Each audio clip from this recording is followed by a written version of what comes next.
Stewart Fulton here in Japan, sending you the best news, reviews, previews, interviews, all the views from the land of the rising sun, pro wrestling, pro grappling, kickboxing, mixed martial arts, and especially a focus on those who are responsible for releasing the Kraken. This is Kraken Chronicles.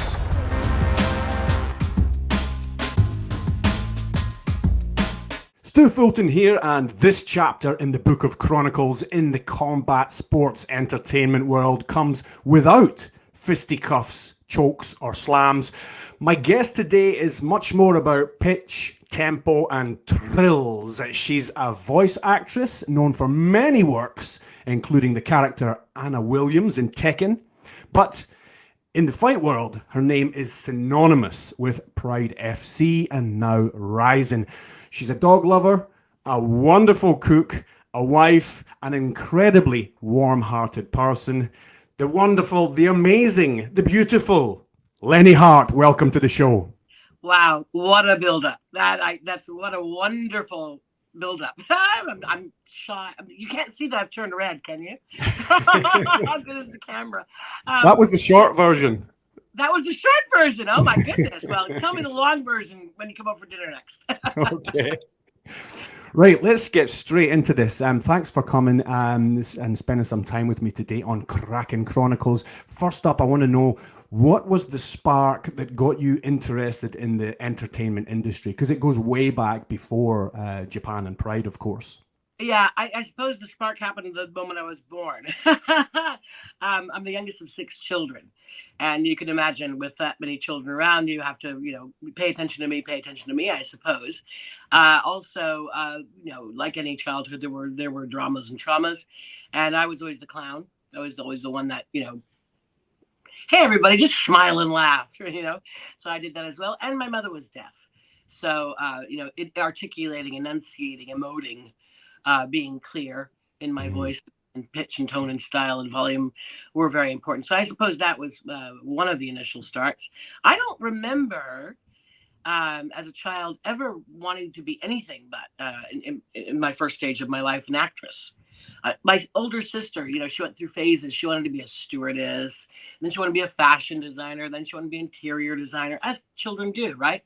But I don't remember really ever wanting to do anything else until I got a little bit older. And then I wanted to be an archaeologist. But that, didn't work out. So yeah, right on. I mean, I think part of my personality, for the way I was born, my upbringing, all of the above.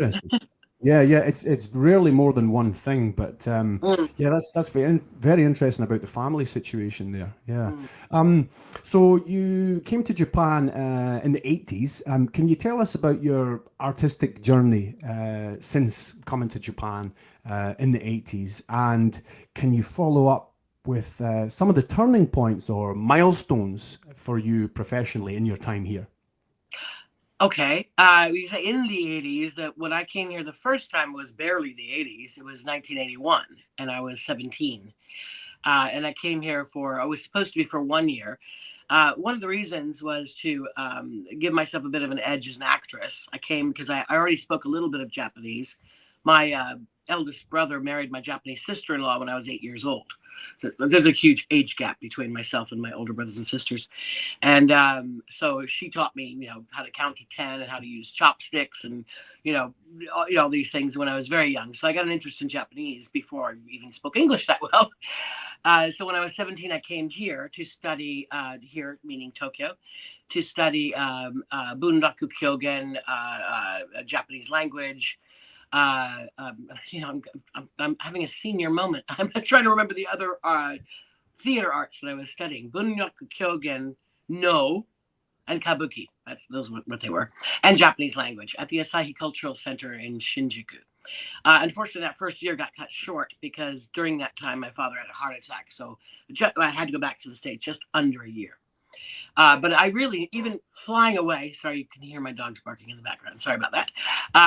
flying out of Narita Airport, I remember looking back down at the land as we were taking off, and this just really strong knowing. I've kind of always had it, but this sixth sense of knowing I'm going to be back. It wasn't even a thought so much as a feeling. I knew I was going to be back. And I did. I came back when I was 26 in I think it was 88. I don't do math well. And have lived here ever since. So that's first time 43 years ago. This time 36 years ago, and haven't left since. So that was obviously during formative years in my life. So of course it changed me both in my as you refer to the art and entertainment side of it, and also my personality, and everything changed everything. So that was the first phase. Did I answer your question? You did, yes. And some of the turning points or milestones for you professionally in your time here. Oh, well, when I came, I was, as I said, studying the first time, but I also got involved in doing voiceover work, which I was, that's a natural step for an actress.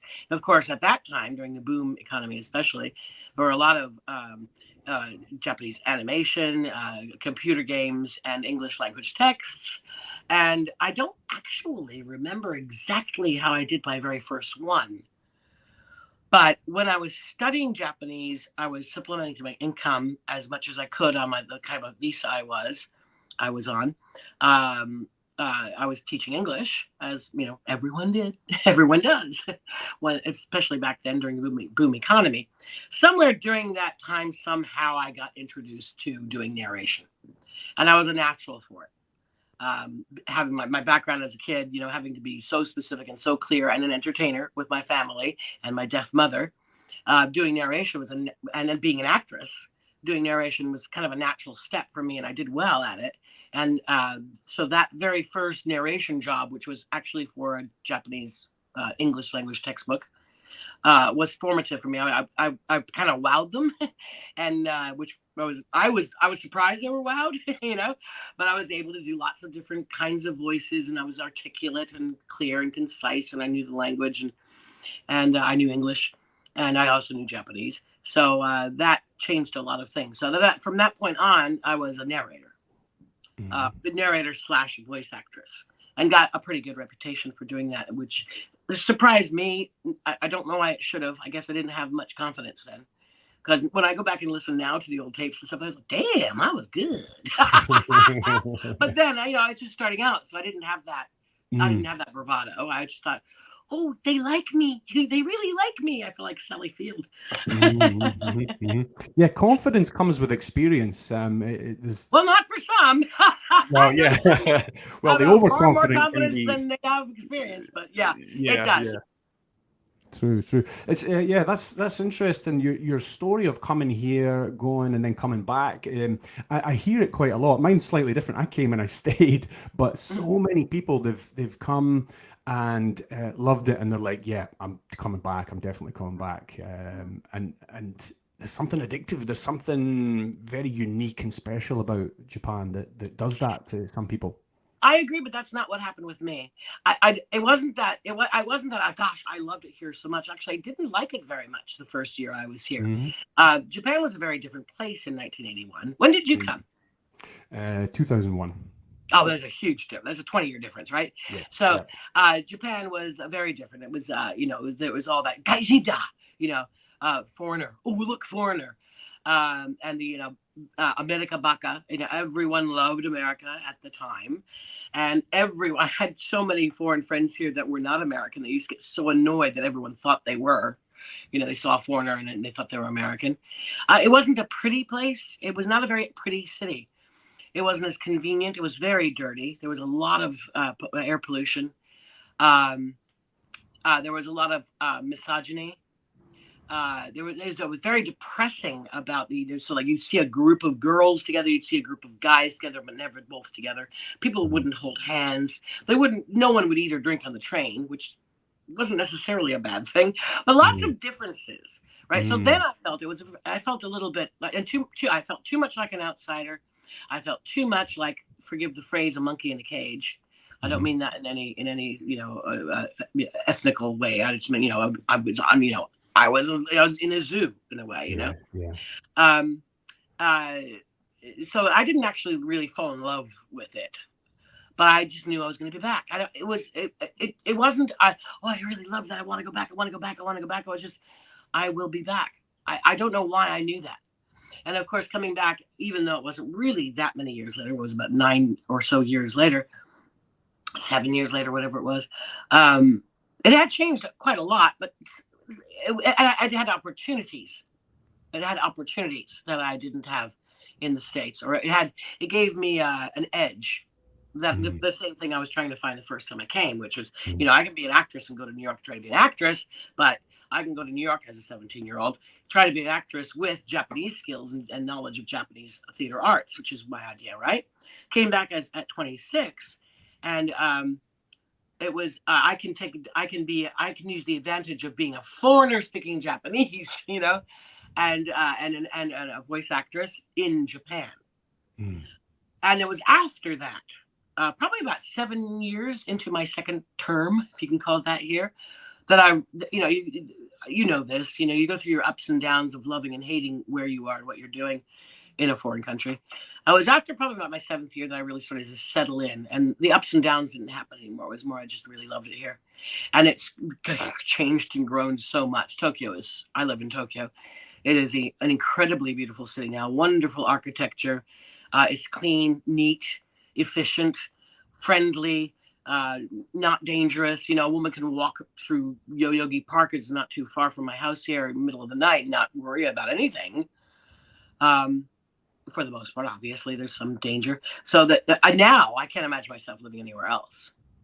Really love it. I hope that Japanese friends watching this don't think that I don't appreciate Japan. I do. It's changed and progressed over the years, but I didn't really fall in love with it that first year and just have to come back. It was different. Yeah. Yeah, and when you go through decades like that, it's not just you changing. I mean, the whole country, the whole culture, the whole vibe, everything changes in those periods of time. And I noticed the changes in culture and society, and I, for many years, forgot about my own changes. It's like, wait a minute, hang on, Lenny, don't think just like that. It's not just that; it's changed. So have you, and with its changes have changed you. But and you have changed independently as well. So I had to remind, I'm a thinker, I'm a self-analyzer, just thinking by myself about things like that. And I realized, oh yeah, but it's not just the place, it's you yourself. So you emphasized, that the places change, but we change too. Okay. I'm sorry, nah, that's Japanese, folks, for right? For all your non-Japanese listeners. That'll happen, by the way. I'll say, ne desho, natsukashi. They'll come out. Just comes out. It just comes out. They're great words. Let's get into the nitty-gritty of things. For me, at least, in the martial arts world, obviously, PrideFC is where the fans got to see you shine on that side of things. How was the first day on the job? Because I believe you were not the first ring announcer brought in. It was another woman who is the sister of a friend of mine, actually. It's funny how small a world it is. What's her name? Masami? No, it was an American lady. No. There was only one person before me, and she was Japanese. Oh, really? Yep. Someone's been telling you lies. No, I don't know about that. But no, there was a Japanese girl, and I can't remember her name, Mayumi Masami, and I worked with her at BFM. And she was the girlfriend of a very famous disc jockey's brother. Sorry, there's lots of connections here. And she was doing the job, and I don't know why. I don't know if she didn't want to do it anymore, or if they didn't want her doing it. She spoke English like a native speaker, so maybe she did have an American passport, but she was Japanese ethnically. Just can't think of her name right now. She was beautiful. And I was brought in to replace her, but it was meant to be a one-off. As I understand it, I was meant to be there just for, to replace her for the day or for a week while she was on holiday or something. Is what I understood at the time. I don't even know if that's really true. It's what I assumed or was told at the time. But yeah, I don't know about any other non-Japanese person. Maybe I'm thinking about K1. It was K1. I actually hired Ms. Ash. She's back in the States now. a black woman, right? Yes. Yeah, I hired her for that. I hired her. Okay, Mhm. this is interesting. She actually worked for my company for the first couple of days. That K1 Right. wanted somebody, and we all agreed. Pride, K1, and I all agreed I shouldn't do both. Mm. And because they thought about maybe hiring me, and I said, well, yeah, no one thought that was really a good idea. Mm. You know, did I dilute the product and confusion and blah blah blah? And so I said, well, I think I can find you someone. And I thought her name was Melody. Maybe I'm remembering it wrong, but so I hired her through my company. So the first, but only for a little while because I thought it was unfair. I took I think 10% of her guarantee for the first, I don't know, 3 or 4 months or something, and then I said, look, this, just do it on your own. But don't copy me. That was the problem. I think she sort of slipped into a little bit of something that they thought sounded too much like what I was doing, I guess, or something. And they wound up, I don't know what exactly happened there, but they did. I don't think she lasted for long. But that was that. That was K1, and Right. yeah, I was Pride. Yeah, so Right. Now, you were not a fight fan before Pride, right? But obviously you nothing about. fell quickly in love with the world of gladiators, the great heights and the dark lows of the fight game. When in that time did you personally feel that you'd found the key to the gates of the Kraken? Was there a show or a moment in time you remember it all coming together and playing out the way you imagined artistically? Well, first of all, it wasn't soon. It took me a while. What I did fall in love with immediately was the incredible bravery, dedication, and sacrifice of the athletes, which is what led me to try and make a more glamorous and more, I like to use the term pomp and circumstance, entrance call for them because I thought they deserved that. There was more awe of the athletes than it was the actual sport itself. It took me a long time, actually, to really appreciate the sport itself, a very long time. In fact, I can say that it was only really within the last maybe decade or so that I really just like was into watching the matches. I was more, wow, look at what that person's doing, rather than, oh, this is an incredible sport. So Mhm. that's a little bit of a difference there. And as for, was there a particular moment? No. It happened over time, slowly, like most things in life do, by osmosis, by exposure, by understanding. And now now obviously I'm a huge fan, and certainly since now this sounds really recent, but it's not only this. There is no one pivotal moment in time, but about a year and it'll be exactly a year actually in April. I started kickboxing myself 2 weeks before my 60th birthday last year. I started kickboxing, and now and again it happened. It wasn't like a flashlight going off or a light bulb going off. It was a gradual morphing from doing it myself to realizing that, oh wow, I'm enjoying watching the sport so much more now. Right. It wasn't even like, oh, I wouldn't do that, or oh, and that's how you do that. It was a lot more subtle. And I just like, a few months ago, I was like, oh, I'm really enjoying watching this more. Oh, yeah, well, that's why.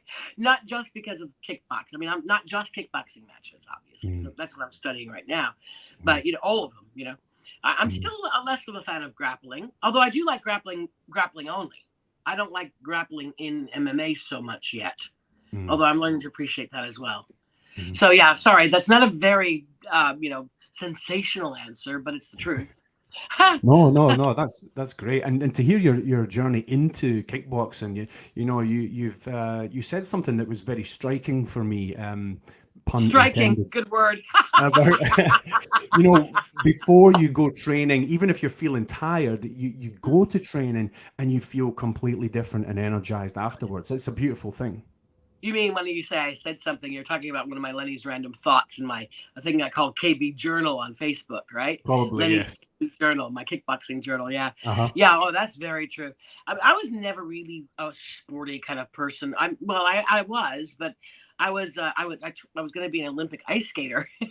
I had to choose between training for the Olympics or going to college. And I thought going to college was smarter because I was paying for it myself. I was putting myself through college. And so I was into ice skating. I was into horseback riding and water skiing, and hockey. I played hockey. That was probably the only group sport I ever played. But I wasn't really a sports person. I was a brainiac, you know, and I was an artistic person. I was in the theater and all. So I wasn't really into sports. So it was a little bit hard for me to, like, I would never go jogging. I just nope. I did lift weights, interestingly enough. So that's my psyche about it is lifting weights was a very personal thing. Ice skating is a personal thing. Skiing, love skiing, very personal. And I realized how much kickboxing is as well. I mean, with me, I'm not actually, I have no interest in actually fighting someone in a ring, although I would like to do it as an exercise. But I love working with my coach, Masato Katoka, here at Reversal Gym, very near my house, actually. And it's a more of a personal challenge. It's like, when you're he's teaching you all the different strikes, and you gotta, especially when you're doing it, for cardiovascular, you're doing it really quite quickly, and it's a challenge to yourself. That I can relate to, but it's really hard to get me to do those things. But I don't know why. Somehow a year ago, something changed in my brain. I actually got myself off my bum and registered for the courses and actually went, even though I was sickly and old and way overweight. But I still went. And just do it, Lenny. Just do it. It reminded me of when I was a little kid, very little kid. I must have been about 5 or 6 years old. And I dived off a diving board for the first time. And this is way before the, sneakers, just do it and just say no and all those catchphrases. We're talking about 1969 kind of thing, right? And I remember standing on top of the diving board and being scared, very much scared. I won't say the word. And telling myself as a 6-year-old kid, just do it. Just do it. And I did. And I did. It was so great. I could jump out of the pool, ran back up the stairs, and did it again. Right? So I felt like that's what I needed to do with kickboxing. Mm-hmm. And I did the same thing with skiing. Scared the frick out of me, right? But just do it. And it was so worthwhile. So it took a while for me to really realize. First, it was just get yourself off your bum and get out there and do it. I'm referring to kickboxing class now. And then it took me a while to realize, it actually didn't take me a long time to realize it. Every single time I came back feeling better than when I left. And I always knew it. So even when I was sick, even when I was depressed, even when I was tired, I just went. And because I wanted to test the theory, right? Mm-hmm. And every time I came back, see, I'm mental. I'm a mental person. I'm mental. Well, I'm that too. But mental. I'm a thinker, right? It's more of a thinking thing rather than I want to get fit. It was a mental exercise. And so I kept doing it. I kept going even when I didn't want to. I kept going even when I felt tired. I kept going even if I thought, who do I think I am, the 60-year-old woman? I went anyway. And every single time, the test results turned out to be, I felt better. So, and every time you do that, it makes it easier, right? So you don't really, of course there are going to be days like when I had the flu you're just getting over, I had for a long time, and I really couldn't go then, unless you're really on your back down and out sick, you broke your leg, whatever, right? Otherwise, go. You will feel better after. And I do. So well, it's great to see, and I'm really enjoying seeing you getting the enjoyment out of the martial arts, which I've known for a long time. But that feeling is something else, and it really kind of makes you understand the community side of it too. I mean, that didn't take very long because there is such a community, right? Among the fans, among the fighters, among the trainers, among the coaches, the seconds, everything. There's such a community of it. There's which is one of the things I always loved about it. I always felt a little bit on the fringe of that community in my work, but I felt like I was in a fringe way a part of it, which I loved. But now doing it myself, there's sort of it's almost like, you nudge each other and you're like, yeah, I know, you get it. You just get it, So I love that. And that didn't take long at all, actually. I was surprised about that. The welcoming I got from people and the fact that, yes, you can do it. Doesn't matter you're 60, you can do it. My first phase is doing kickboxing. And then I want to do, I'm not sure I'm going to take to it. I'm going to test it. But my next one at the same gym, I'm going to do BJJ. It's going to be in a year or two before I can go there. But BJJ, of course, anyone can do it any time. I keep being told by so many people. Kickboxing, I don't know how long I'll be able to do it. I don't know physically how long I'll be able to do it. It'll keep me healthier.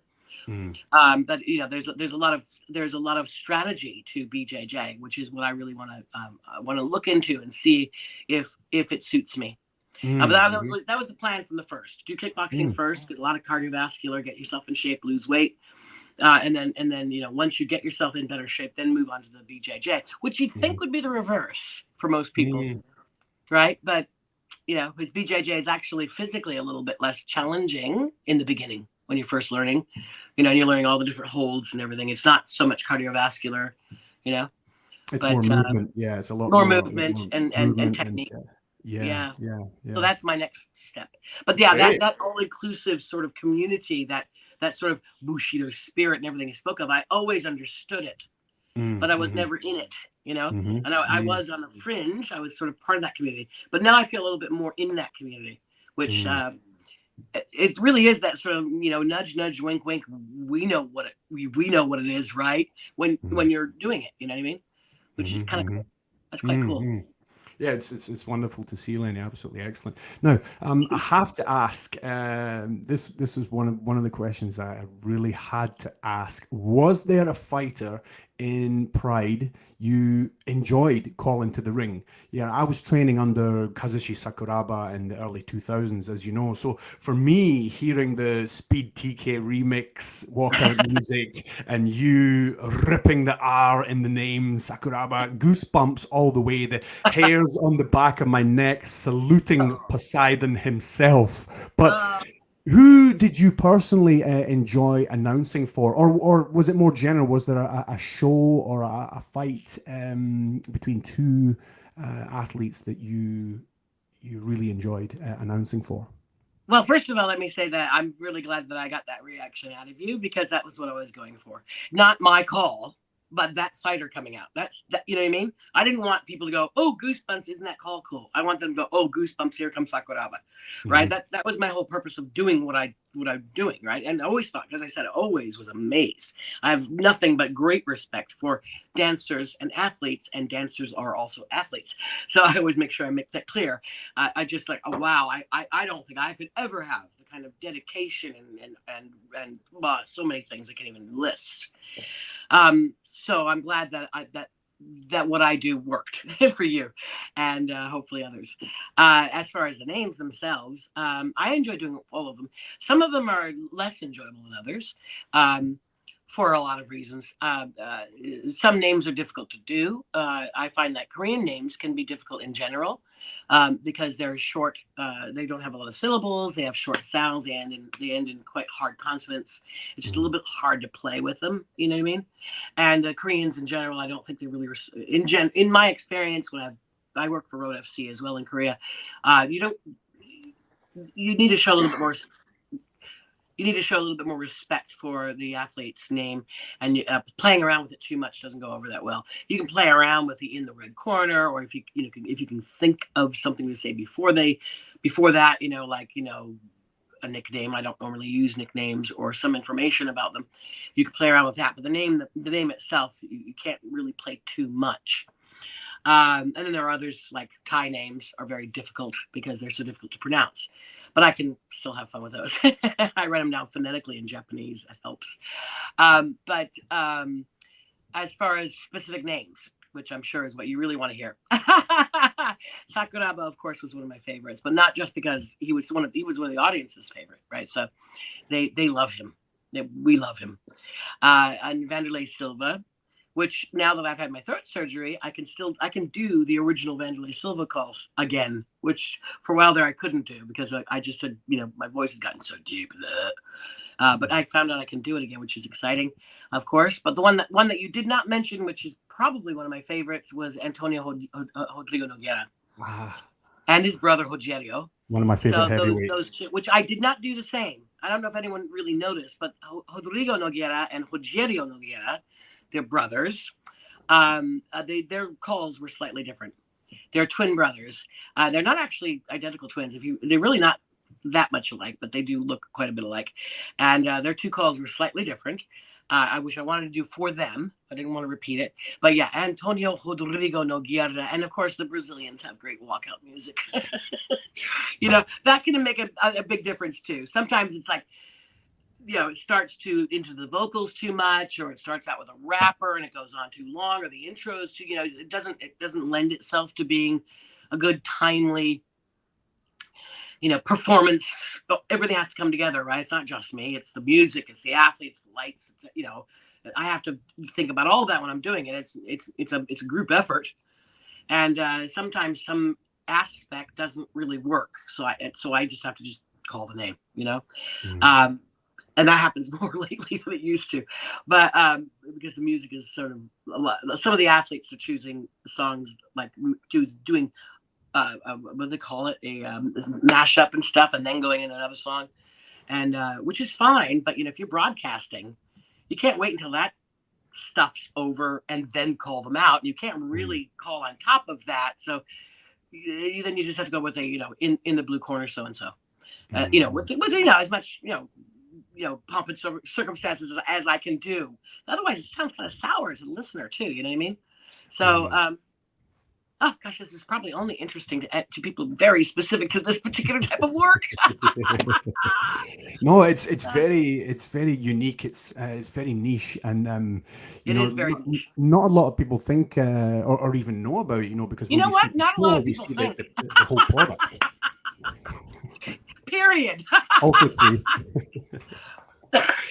Sorry, but yeah, etching these moments in history has been for me as a practitioner, and then a fan, and now a commentator, and in a kind of way a protege of yourself, because I have done a little bit of ring announcing myself. It's amazing to see the part you've played in these shows over the years, and these, like I said, etching these epic moments in history. It's just amazing, and I'm privileged to have been a part of this sport from its very early stages, and hopefully into its actual heydays, and I hope beyond. I know that I recognize the place of privilege that I have, and I feel honored to be part of it. Excellent. Lenne, where can we find you on social media? You're on most of the platforms, right? I believe your handle is your name as one, Lenne Hardt, at Lenne Hardt. At Lenne Hardt on what used to be called Twitter. I guess, right? I'm not going to call it what they want to call it. It used to be called Twitter. the social media site formerly known as Twitter. How's that? Out the system. And you have a website as well, where people can. You have a website also where we can hire you. You could, yeah. Well, I have to be. You have to tell me what you need and what you want, and then I need to check it with contractual issues and stuff. And you can hire me, and I'm on Cameo. And I'm also on Facebook and Threads and Instagram. Basically, you put my name in, and it'll find me. And if you know how to spell it and pronounce it, so it's Lenne Hardt, and it's not completely phonetic because a lot of people still call me Lean or Leanne. It's Lenne Hardt.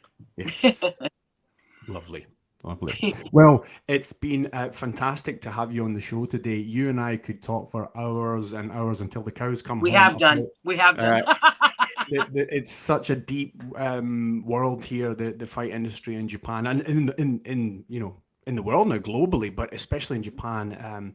We could go on forever, and maybe sometime in the future we could have you on again. But thank you for all that you do in the community, and your amazing energy, and honestly, I'm very proud to know you and to call you a friend. Thank you, Lenne Hardt, for joining Kraken Chronicles.